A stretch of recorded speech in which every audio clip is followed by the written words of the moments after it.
तुमसे दोस्ती के बाद मुझे शहर में किसी से दुश्मनी की जरूरत नहीं रही है। क्या सारी बातें छुप कर ही करोगे? उसने मेरी बात काट कर कहा।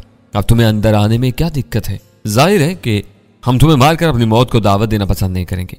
मैं आ रहा हूं, लेकिन तुम तीनों मेरे सामने मौजूद रहोगे। 3 नहीं, हम सिर्फ 2 अफराद हैं, मैं और पीटर। तुम हम दोनों से वाकिफ हो। वो कहाँ है जो मुझसे बात कर रहा था? उसकी आवाज तुम दोनों से मुख्तलिफ थी। तुम्हें जुल देना आसान काम नहीं है। वो एक गहरा सांस लेकर बोला। वो किसी के सामने नहीं आता, ये उसकी मजबूरी है, मगर तुम यकीन करो कि वो छुप कर तुम्हें कोई नुकसान नहीं पहुंचाएगा। तुम दूर ही से देख सकोगे कि मेरे सीने पर कार्डियो इलेक्ट्रॉनिक स्विच बंधा हुआ है। मैंने अपने गिरेबान के बटन खोलते हुए वो जगह छोड़ दी। चंद कदम चलने के बाद बरामदा नजर आया तो एलन और पीटर खाली हाथ वहां खड़े हुए थे। हमें देखते ही उन दोनों के चेहरों पर दोस्ताना मुस्कुराहट फैल गई और वो अपनी जगह छोड़कर बरामदे से नीचे उतर आए। बटन लगा लो। एलन मेरे बाजू पर दोस्ताना अंदाज में थपकी देते हुए बोला, मुझे यकीन है कि तुम CES पर काबिज और मुतसर्रफ हो। अमरीकियों में भी दूसरी कौमों की तरह खुद गर्ज और बेजमीर लोग होते हैं जो जरा से लालच के लिए बहुत कुछ बेच देते हैं। पेंटागन वालों को तुम्हारी इस चोरी का इल्म होगा तो वो अपना सर पीट लेंगे। पीटर की बेल्ट से स्याह रंग का एक पाइप झूल रहा था। इससे पहले सुल्तान शाह मुझे बता चुका था कि ट्रेनर और कुत्ते के कातलों की तलाश में निकलने वाले सफेद फामों ने भी इसी साख्त के 1.5 फुट लंबे पाइप संभाले हुए थे, जिन्हें वो मुख्तलिफ समतों में घुमाते फिर रहे थे। तुम दोनों अपने लिबास के नीचे पहनी हुई बुलेट प्रूफ जैकेटों की वजह से खास सेहतमंद नजर आ रहे हो। मैंने बरामदे से गुजरकर ड्राइंग रूम में दाखिल होते हुए तंजिया लहजे में कहा, मालूम होता है कि तुम भी अपने कुछ दुश्मनों से खौफजदा हो। खौफ नहीं, इसे तुम एहतियाती तदाबीर कह सकते हो। यहाँ के लोग अफगानों से ज्यादा हिसास और तुंदखू हैं। कोई भी बात मर्जी के खिलाफ हो तो फौरन मरने मारने पर तुल जाते हैं, चाहे तुम जराइम पेशा लोगों की बात कर रहे हो।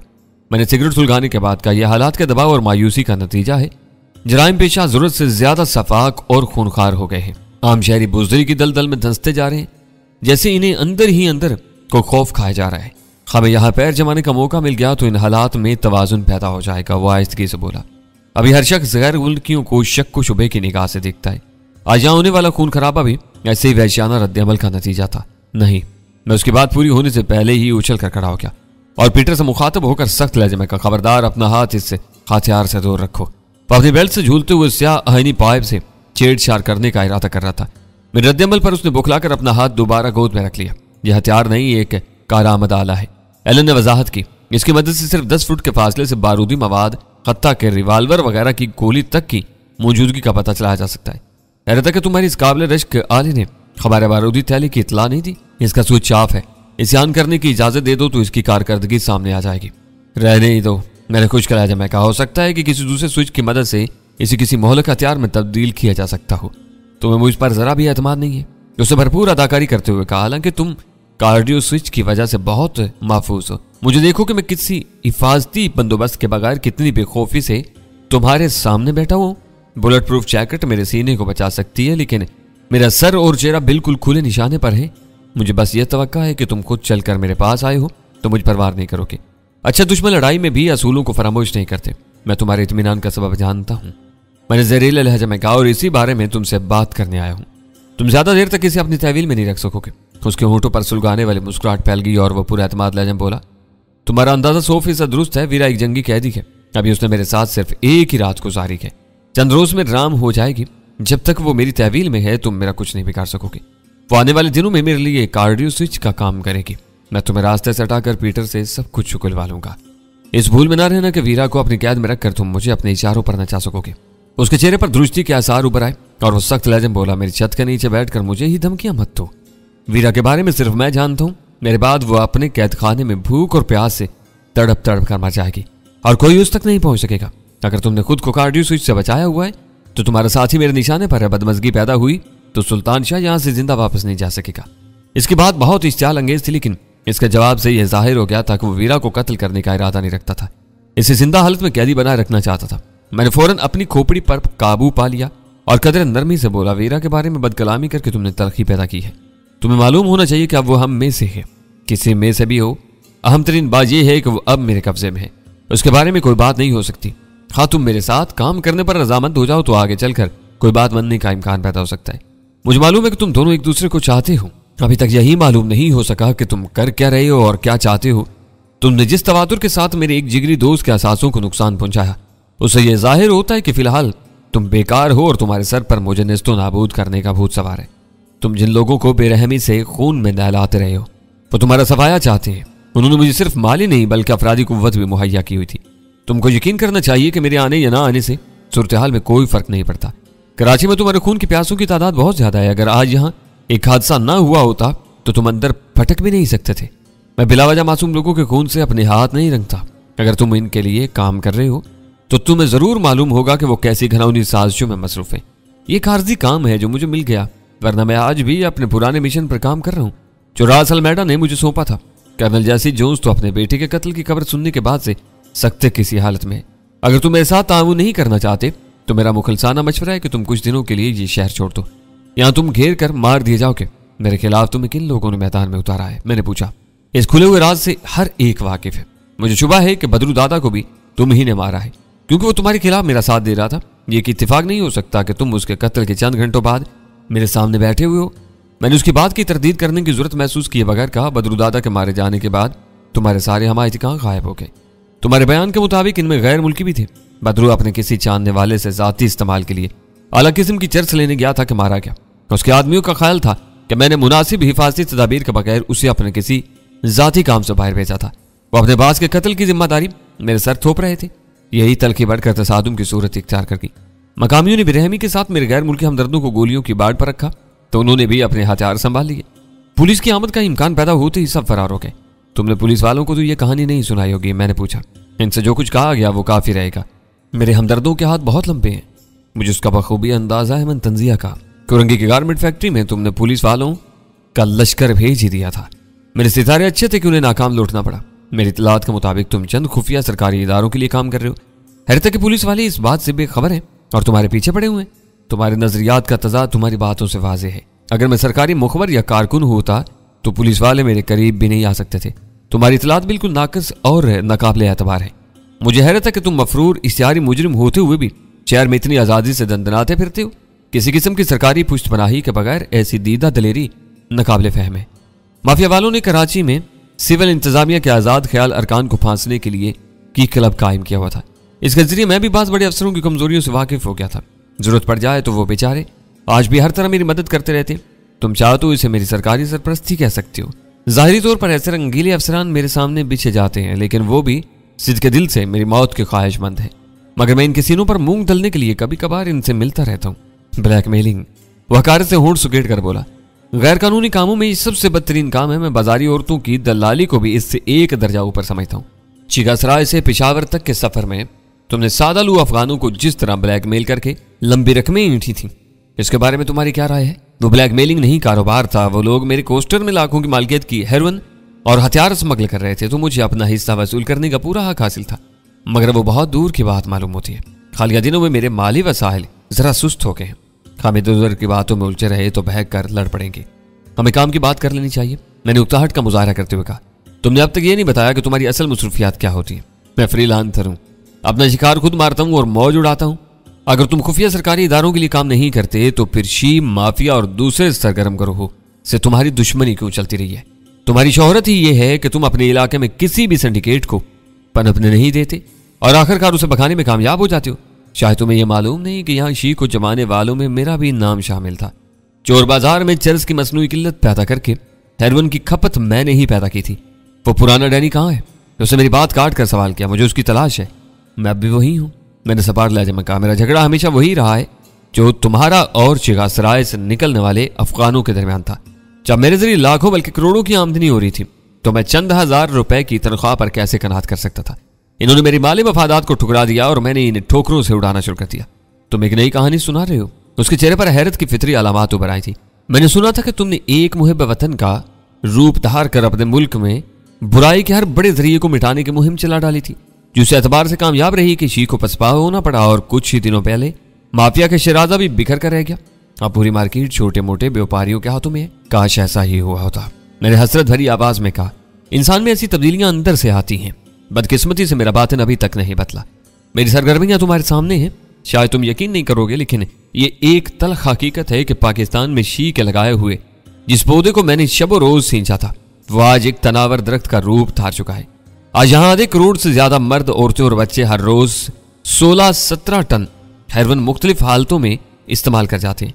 पाकिस्तान जैसे गरीब और बदहाल मुल्क में इस योमिया लेन देन की मालियत 20 करोड़ रुपए से भी मुतजावज है। यहाँ एक बेहुनर मजदूर 50 से 100 रुपए योमिया कमाता है लेकिन हेरोइन की लत में मुब्तला होने के बाद वो अपना नशा पूरा करने के लिए 300 से 700 रुपए योमिया तक खर्च करने पर मजबूर होता है। हर कीमत पर इस रकम के हसूल की आरजू से जराइम की राह पर डाल देती है। मैं अगर वाकई मुहब्ब वतन होता तो पाकिस्तान बल्कि कराची को कभी भी हेरोइन की इतनी बड़ी मंडी न बनने देता। अपनी लाइन के बारे में तुम्हारी मालूमात काबिल रश्क है। मैं बाद में इनसे भी इस्तेफादा करूंगा। वो मेरी बातों से मुतासर नजर आ रहा था। उसने हवा भर के तवक्कुफ के बाद ताइद तलब लहजे में एक अजीब सवाल कर दिया, चाहे तुम कराची ही के रहने वाले हो? लाहौर मेरी जन्मभूमि है। मैंने भूले हुए माजी की याद ताज़ा करते हुए कहा, जब मेरे लिए वहां रोजी कमाने और जिंदा रहने के रास्ते एक एक करके बंद कर दिए गए तो मैं कराची चला आया। इस गरीब परवर शहर ने मुझे पनाह के साथ साथ वो इज्जत भी दी कि लोग मेरे नाम को मिसाल के तौर पर इस्तेमाल करने लगे। ये इज्जत किसी किसी को ही नसीब होती है। मेरे पास 2 पेशकशें हैं, एक आर्जी और दूसरी मुस्तकिल। वो आगे झुककर मेरी आंखों में देखते हुए धीमी आवाज में बोला, अमेरिकन लॉबी तुम्हारी खिदमत हासिल करने की मुतमनी है। वो महाजराई के खात्मे के लिए तुम्हें मुंह मांगा मुआवजा देने पर रजामंद है। दूसरा काम मेरा अपना है। अभी तुमने बातों ही बातों में 16-17 टन हेरोइन की कीमत 20 करोड़ के लगभग बताई थी। मुझे अच्छी तरह मालूम है कि पाकिस्तान में अफीम की इतनी ज्यादा पैदावार नहीं होती। अफगानिस्तान से तैयारशुदा हेरोइन के अलावा खाम अफीम भी यहां लाई जाती है। एस्टिक एनहाइड्रेट भारत से स्मगल होता है, मगर फिर भी खुली मंडी में हेरोइन बहुत सस्ती है। 12-13 हजार रुपए किलो में माल जमा करके हम चंद महीनों में अरबपति हो सकते हैं। तुम यहाँ काम संभालोगे, मैं बाहर माल की नकासी करूंगा। मुनाफा हम में बराबर का बटेगा। इसे अपनी चाल में फांसने के लिए मैंने गहरी सोच में डूब जाने की अदाकारी शुरू कर दी। वो उम्मीद और इस्तराब के आलम में मेरे बोलने का इंतजार करता रहा। आखिर मैंने चाल चलने का फैसला कर ही लिया। तुम्हारी पहली तजवीज नाकाबिले कबूल है। अमेरिकन कभी भी काबिल एतमाद दोस्त साबित नहीं होते। ये लोग अपने मफादात के लिए अपनी ही आदमियों को कुर्बानी का बकरा बना देते हैं, तो मुझे कब छोड़ेंगे? अभी इन्होंने मेरी बोली लगाई है क्योंकि मैं इनके लिए डरावना ख्वाब बन गया हूं। जब मैं इनके चुंगल में फंस जाऊंगा तो वो किसी भी दिन मेरी गर्दन मार देंगे। ये सौदा मुझे कतई मंजूर नहीं है। हाँ, तुम्हारी तजवीज पर बात की जा सकती है, मगर इसके लिए मेरी 2 शराइत हैं। मैं तुम्हारी हर माकूल शर्त मान लूंगा। जो समझो कि हम अब तक की तलखियों को बुलाकर एक नई शराकत का आगाज करेंगे, जिसकी बुनियाद बायमी एतमाद और रवादारी पर होगी। मैं दिल ही दिल में उसकी मकारी पर हंस दिया। मैंने उसे अहमक से यह नहीं पूछा कि मेरे साथ काले धंधे का आगाज करने के बाद वो अमरीकियों और रास अल मैंडा से किए हुए वादे का क्या करेगा। शायद वो खबीस में मेरी ही तरह कोई दोहरी चाल चल रहा था। मैं नहीं जानता कि तुम किन बातों को माकूल और किन को नामाकूल समझती हो। मैंने उसके चेहरे से नजरें हटाए बगैर कहा, सबसे पहले वीरा की आज़ादी जरूरी है। हमारी बात बन गई तो वो भी मेरे साथ काम करेगी और हमारे लिए गैर मुतवक्का कामयाबियों के दरवाजे खोल सकती है। इस मरहले पर यह शर्त नामुनासिब है, उसने एहतजाज किया। मुनासिब वक्त आने पर इस बारे में बात की जा सकती है। इस वक्त तक वो मेरी मेहमान रहेगी, फिर बात खत्म। मैंने सख्त लहजे में कहा, दिलों में कीना पाल कर तय की जाने वाली शराकतें हमेशा तबाही से दो चार होती हैं। मैं अपने साख को खतरे में डालने की हमाकत नहीं करूंगा। फिलहाल कोई दरमियानी राह निकाली जा सकती है। वो मुझे मनाने की कोशिश करते हुए बोला, तुम अपनी दूसरी शर्त भी बता डालो ताकि दोनों मामलात पर एक साथ बात की जा सके। तुमने पहली शर्त को मुस्तरद करके पेशरफ्त के इम्कानात खत्म कर दिए। मैंने उसकी तरफ से पेश की गई दरमियानी राह वाली तजवीज़ को यकसर नजरअंदाज करके रुखाई से कहा, मैंने कहा ना कि हम कोई दरमियानी राह निकाल लेंगे। उसने एक एक लफ्ज पर जोर देकर कहा, कोई काबिल अमल समझौता होने के बाद उसे मुकम्मल आज़ादी भी मिल जाएगी। जरा खुलकर बात करो, तुम्हारी बात बहुत मुबहम है। मैंने कहा, मुज़ाकरात शुरू करने से पहले मैं वीरा से तुम्हारी मुलाकात करवा दूंगा। फिलहाल मैं अपनी नेक नीयती का इससे बड़ा सबूत नहीं दे सकता। अगर मुज़ाकरात कामयाब रहते हैं तो वीरा आज़ाद हो जाएगी, लेकिन तुमने अभी तक अपनी दूसरी शर्त के बारे में कुछ नहीं बताया। मुज़ाकरात में तुम्हारे इस तीसरे साथी की मौजूदगी भी जरूरी है जो किसी के सामने नहीं आता। 20वीं सदी में ऐसे पर्दा नशी मर्दों का वजूद मज़ाक का खेज मालूम होता है। वो नहीं मानेगा। एलन ने बेबसी से कहा, वो वैसे भी हमारे कारोबार में हिस्सादार नहीं होगा। हिस्सादार हो या ना हो, वो तुम्हारा इतना करीबी साथी है कि इस बुरे वक्त में भी यहाँ मौजूद है। तुम उसे मुज़ाकरात में शरीक ना करो, फिर भी मैं उसे देखना जरूर चाहूंगा। मैं पूछ लूंगा, लेकिन मुझे डर है कि वो तुम्हारे सामने आने पर राजी नहीं होगा। उसे राजी करना तुम्हारा दर्द सर है। वो पुलिस वालों से मिल चुका है, फिर उसे मेरा सामना करने में क्या उज़र है।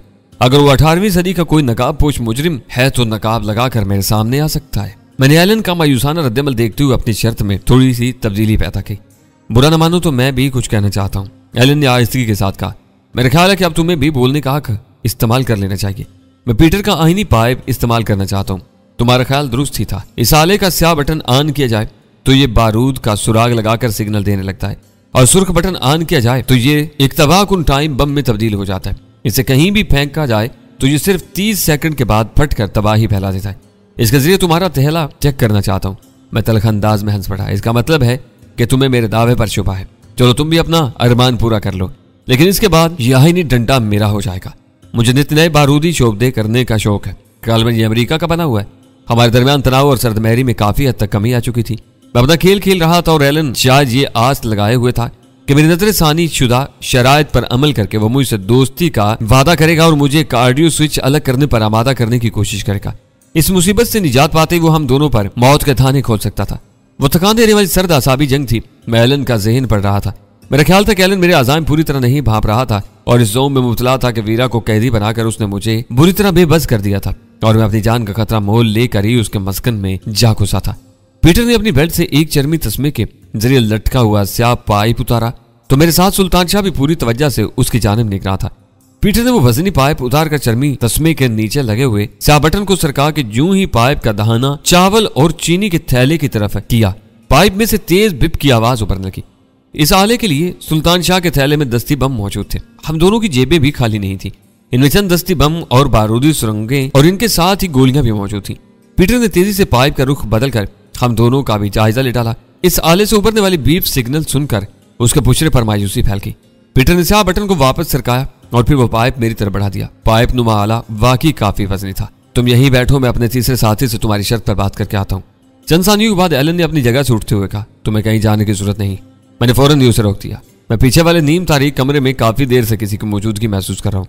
मेरा ख्याल है कि तुम यहीं बैठे बैठे अपने साथी से बात कर सकते हो, इस कमरे में छुप कर शायद हमारी सारी गुफ्तगू सुनता रहा है। हेलो राजर, क्या तुम मेरी आवाज सुन रहे हो? एलन ने पिछले कमरे की तरफ गर्दन घुमाकर ऊंची आवाज में सवाल किया। मेरे मेहमान तुमसे मिलने के ख्वाहिशमंद हैं। चंद सानियों तक सकूत रहा, फिर उस कमरे से वही दबंग और गूंजीली आवाज उभरी जो इब्तिदा में हमसे हम कलाम हुई थी। वो जलाए हुए लहजे में कह रहा था, तुम्हारे मेहमान बहुत मक्कार और साहसी हैं। पता नहीं ये मुझसे मिलकर कौन सा तीर मारना चाहते हैं। मैं चंद मिनट बाद अपने कॉस्ट्यूम में इनके सामने आऊंगा और मिलकर वापस चला जाऊंगा। अगर तुम कॉस्ट्यूम या किसी भी लिबास में आ रहे हो तो इतना शर्माने की क्या जरूरत है? मैंने बुलंद आवाज में बेतकल्फी से कहा और इन दोनों के चेहरे यूं फक हो गए जैसे मैंने कोई बड़ी गुस्ताखी कर डाली हो। एलन अपनी उंगली के बेताबाना इशारों से मुझे खामोश कराने की कोशिश कर रहा था, मगर मैं इसे नजरअंदाज करके बोलता रहा, हम तुम्हें कोई तीर मारेंगे ना तुम्हारी आबरू खराब करेंगे। हम सिर्फ ये जानना चाहते हैं कि एलन किस किस्म के लोगों से मेलजोल रखता है। तुम गुस्ताख और जुबान दराज भी हो। नीम तारीख कमरे से गुर्राहट उभरी, काश तुम एलन के मेहमान न होते, फिर मैं बताता कि बदजुबानों के साथ क्या सलूक किया जाता है। हम बिन बुलाए मेहमान हैं राजा डार्लिंग। मैंने उसे मजीद मुश्तिल करने की कोशिश करते हुए कहा, तुमको लिहाज किए बगैर अपने दिल की भड़ास निकाल सकते हो। मेरा साथी कई दिन से थोड़ी सी जिस्मानी वर्जिश की जरूरत महसूस कर रहा है, इसके पैर भी खुल जाएंगे। इस बार दूसरी तरफ से कोई जवाब नहीं आया। चाहे राजर के नाम से मुखातिब किया जाने वाला लिबास तब्दील करने के लिए इस कमरे में चला गया था। तुमने इसकी सख्त बेइज्जती की है। एलन ने अपने दोनों हाथ मलते हुए नीची आवाज में शिकवा किया। वो बहुत बड़ा आदमी है और ऐसे तर्ज तखातुब का आदी नहीं है। वो पिपर गया तो फिर हम कोई बात नहीं कर सकेंगे। फिलहाल मैं इसी का पाबंद हूँ। मेरे जहन में फौरन ही एक शोला सा कूद गया। कर्नल जैसी जोन्स अपने इकलौते बेटे के कत्ल की खबर सुनने के बाद से सख्ते की हालत में था। एलन इन दिनों डेविड स्टार वाले अरबपति यहूदी रास अल्मेडा के लिए काम कर रहा था। एलन ने कहा था कि राजर के नाम से मुखातिब किया जाने वाला बहुत बड़ा आदमी है। वो इसके मर्तबे के बारे में बहुत ज्यादा परेशान था। तो क्या रास अल्मेडा बजाते खुद कराची पहुंचा हुआ था? जेन में सवाल उभरते ही मेरे पूरे वजूद पर सनसनी छा गई। एलन के मैदान अमल में उतरते ही वक्त की बसात पर खौफावर मोहरों ने अपनी पुरहुल नकलो हरकत शुरू कर दी थी। ये तुम्हारा वहम है कि वो बरहम हो जाएगा। मैंने कहा, तुम उसके जरखरीद गुलाम नहीं हो। तुम्हारी कारोबारी सोच बहुत उम्दा है। वो ज्यादा नखरे दिखाए तो तुम उसकी दी हुई रकम लुटा के खड़े खड़े मुआहदा खत्म कर सकते हो। तुम चंद हफ्तों में उससे कहीं ज्यादा कमा लोगे। तुम उसकी तौहीन करके वैसे ही मेरा दिमाग माफ कर चुके हो। अब मुझे उसकी तरफ से भड़काने की कोशिश मत करो। पैसे लुटाने से बड़ी बेइज्जती मुमकिन ही नहीं है। मेरा वो दुश्मन हो गया तो तुम्हारे साथ मैं भी उसके अताब में आ जाऊंगा। वो इतना ही बारसूख है तो उसने तुम्हारी खिदमात क्यों हासिल की है? मेरी पूरी कोशिश थी कि इस शख्स के आने तक मैं एलन को उकसा कर बोलने पर मजबूर करता रहूं ताकि मेरी मालूमात में इजाफा होता रहे। हर गुजरते हुए लम्हे के साथ मेरी इस यकीन में पुख्तगी आती जा रही थी। एलन का तीसरा साथी रास अल्मेडा था जो मामला की बराह रास्त निगरानी के लिए न्यूयॉर्क से कराची पहुंचा हुआ था। अपने ठिकाने पर वो बहुत मजबूत और बारसूख है। मुल्क से बाहर इसकी मजबूरियां आड़े आ रही हैं। बोलते बोलते वो यकलख्त खामोश हो गया और फिर चौंक कर बोला, मगर मैं तुम ये सब क्यों बताऊं तुम्हें? अभी तो तुम मेरे हरीफ ही हो। खुदा के लिए अब मेरा दिमाग मत चाटो और हाँ, राजर के सामने जरा अपनी जुबान और खोपड़ी पर काबू रखना। क्या इसका नाम वाकई राजर है? मैंने मानी के लहजे में सवाल किया। वो मुझे फाड़ खाने वाली नजरों से घूरता रहा लेकिन मुंह से कुछ नहीं बोला। मैंने वक्त गुजारी के लिए सिगरेट सुलगा ली। वहां वाकयात की पेशरफ्त खासी सुस्त थी लेकिन मेरे लिए यह अमर बाइस तमानियत था कि सब कुछ मेरे सोचे समझे अंदाजे से हो रहा था, बल्कि मुझे तवक्का से बढ़कर कामयाबी हासिल होने वाली थी। मैंने वहां आते हुए ये नहीं सोचा था कि वापसी पर वीरा मेरे साथ होगी। मैं वहां कुछ बर्बादी फैलाकर एलन को सरसैमा करने का इरादा लेकर आया था। ये मेरी खुशकिस्मती थी कि सरसैम की बल्कि दहशत और मायूसी फैलाने के मामले में बदरू दादा के जानिसार मुझसे पहले ही अपना भरपूर काम दिखा गए थे। दूसरी आम बात यह हुई थी कि तलखी और मुत्तफिकाना माहौल में शुरू होने वाली इस मुलाकात ने बावजूद मुफाहमाना रंग इख्तियार कर लिया था और तवक्का ये हो चली थी कि एलन हमें वीरा से भी मिलवा देगा। मुझे बस इसी मौका का इंतजार था और मैं दिल ही दिल में इस नादर मौका से भरपूर फायदा उठाने की मंसूबाबंदी कर रहा था। विस्की का एक लार्ज पैक मेरे आसाब को एतदाल पर ला सकता है, एलन ने तवील खामोशी के बाद खुद कलामी के से अंदाज में कहा, लेकिन मुसीबत यह है कि मुझे यहां से हिलने की इजाजत नहीं मिलेगी। खामोश होने के बाद उसने इस्तफसार तलब निगाहों से मेरी तरफ देखा, मगर मैं पत्थर के बुत की तरह बैठा रहा। आखिर उसे मुझसे मुखातिब होना ही पड़ा। तुम मुझे जरा सी छूट दे सकते हो? तुम खुद बहुत समझदार हो, मेरे कुछ कहे बगैर ही पूरी बात समझ चुके हो। मैंने तुम्हारी शर्त पूरी कर दी, तुम दोनों मेरी शराइत पूरी कर दो तो हमारे मामले में बराबरी से बात कर सकेंगे। फिलहाल तो मुझे तुम्हारे सन की आका की फिक्र है, कहीं वो अपने साथ तोप ही न ले आए। मैं फिर कह रहा हूं कि अपनी जुबान पर काबू रखो। उसने तुम्हारी हर्जा सुराई सुन ली तो अपनी जान की परवाह किए बगैर तुम्हारे जिस्म पर पूरा मैगजीन खाली कर देगा। क्यों अपने साथ हमें भी मरवाने पर तुले हुए? इस वक्त वो वाकई तौर पर सहमा हुआ नजर आ रहा था। अगर वो इस हद तक खुशामद पसंद है तो तुम देखना कि मैं किस तरह उसकी चापलूसी करता हूँ। तो अपने आप को अपना बाप न समझने लगे तो मेरा नाम बदल देना। अब तुम कोई नया गुल खिलाओगे। वो बेबसी से बोला, तुम इससे लड़ने की जरूरत है ना इसकी खुशामद करनी है। वो तुम्हारी फरमाइश पर आ रहा है, बल्कि ये तुम्हारी जिद थी। अब एलन ने बोलते बोलते अपना मुंह बंद कर लिया क्योंकि अंदरूनी कमरे में बेआवाज जूतों की हल्की सी धमक सुनाई दे रही थी। चंद ही सानियों में एक ग्रांडियल और कद्दावर नकाबपोश ड्राइंग रूम में आ गया। उसके सर से पैर तक पूरे जिस्म पर चुस्त लिबास नजर आ रहा था, बल्कि मुंडा हुआ था कि उसके जिस्म का कोई हिस्सा नजर नहीं आ रहा था। चेहरे पर मुंडे हुए नकाब में आंखों और नाक के सामने जाली लगी हुई थी। बदन के ऊपरी हिस्से पर चुस्त लिबास के नीचे बुलेट प्रूफ जैकेट के उभार बहुत नुमाया नजर आ रहे थे। आने वाले के पैरों में स्याह रबड़ के जूते मौजूद थे। इस पर नजर पड़ती मैं अपनी जगह से उठता चला गया। बाकी तीनों अफराद ने भी किसी तवक्कुफ के बगैर मेरी तकलीद की। नकाबपोश ड्राइंग रूम के वस्त में आकर रुका और फिर उसका रुख मेरी तरफ हो गया। वो अपना दाहिना हाथ कमर पर रख के चंद सानियों तक मुझे घूरता रहा, फिर अपनी दबंग मगर कदर तहय्युर ज़दा आवाज बोला, अब बताओ कि तुम मेरे बारे में क्या बकवास कर रहे थे? मैं तुम जैसे अजीम आदमी से मुलाकात का मुतमनी था। मैंने अपनी जगह पर बैठते हुए सादगी से जवाब दिया, मैं इन सब बातों के लिए माजरत खा हूँ। इनका मकसद सिर्फ इतना था कि मैं तुम इतना इत्याल दिला सकूं कि तुम बनाकर यहाँ चले आओ, वरना मैं तुम्हारा मद्दा हूँ। तुम झूठे हो, वो बेअतबारी से गुरा है। ये हमारी पहली मुलाकात है, तुम्हें ये तक नहीं मालूम कि मैं कौन हूँ और तुम मेरे मद्दा होने का दावा कर रहे हो। अजीम रास अलमेडा की जात किसी तारुफ के मोहताज नहीं है। मैंने सर झुकाकर एहतराम अमेज लहजे में कहा और वो तीनों ही मेरे इन अल्फाज पर यूं उछल पड़े जैसे उनके सरों पर बेखबरी में बिच्छू से भरी हुई टोकरी उलट दी गई हो। वो तीनों ही कुछ कहे बगैर बुखलाए हुए अंदाज में एक दूसरे की तरफ देखने लगे। मैं कसम खाता हूं कि मैंने इसे कुछ नहीं बताया। नकाबपोश को मुसलसल अपनी तरफ निगरान पाकर एलन बेबसी से क्या आया, ये सब इसकी क्या सराही है? चटअप, नकाबपोश ने गरज कर कहा और फिर वो मेरी तरफ मुतवज्जा हो गया। मेरे बारे में तुम्हें गलत फहमी हुई है। तुम किस रास अलमेडा की बात कर रहे हो? इन तीनों के मुश्तरका रद्दअमल और फिर एलन की वजाहत से हर बात रोज़ रोशन की तरह जाहिर हो चुकी थी, लेकिन वो घबराहट में हमकाना तरदीद की कोशिश कर रहा था। मैंने पूरी संजीदगी से उसे घिसने का फैसला करते हुए कहा, मैं तुम्हारी किसी बात की तरदीद नहीं करूंगा। दरअसल मैं तुम्हारी तस्वीर देख चुका हूँ। ये कदुकामत और ऐसी जिसामत लाखों में एक आध आदमी को नसीब होती है। तुमने अपने चेहरे को चुस्त लिबास में छुपाया हुआ है, लेकिन इस नकाब के नीचे तुम्हारी लंबी और खमदार नाक साफ नजर आ रही है। मैंने तुम्हारी तस्वीर देखते हुए ये बात खास तौर पर नोट की थी कि तुम्हारी नाक आगे से तोते की तरह, चोंच की तरह मुड़ी हुई है या खमदार है। रास अलमेडा की तस्वीर तुम्हें कहां से मिल गई? उसने दोनों हाथ अपनी पूंछ पर बांध कर टहलते हुए पूछा। मुझे हैरत है कि पाकिस्तान जैसे मुतासिब मुल्क में रास अलमेडा की तस्वीर पाई जाती है। मैंने तस्वीर की आड़ लेकर फिलबदी जो कुछ कहा वो मेरे इसी वक्त के मुशाहिदे पर मबनी था, वरना वो पूरी कहानी ही बेबुनियाद थी। इसके इस्तफसार पर मुझे मजीद झूठ बोलने का सहारा लेते हुए कहना पड़ा। कुछ अरसे पहले कर्नल जैसी जोन्स का हकलौता बेटा बिल जोन्स एक और अमेरिकन के साथ यहाँ आया था। बिल मुझसे मिल बैठने में कामयाब हो गया था। उसकी एक छोटी सी यादगारी एल्बम में तुम्हारी बहुत शानदार और रंगीन तस्वीर मौजूद थी। जब मैंने इस तस्वीर की तारीफ की तो बिल ने पहली बार तुम्हारा नाम लेकर मुझे बहुत कुछ बताया। इसी वक्त से मेरे दिल में तुमसे मिलने की आरजू परवान चढ़ रही थी। जब तक मैं तुम्हारे सामने नहीं आया था तुम क्या समझकर मुझे इस्तेमाल दिला रहे थे? एलन एक खुद सर आदमी है, ये आजकल तुम्हारे लिए काम कर रहा है। ये तुम्हारा जितना ज्यादा एहतराम कर रहा था इसकी बिना पर मुझे चुभा हो गया था कि तुम यहाँ आए हुए हो। बिल जोन्स का एल्बम अब कहाँ है?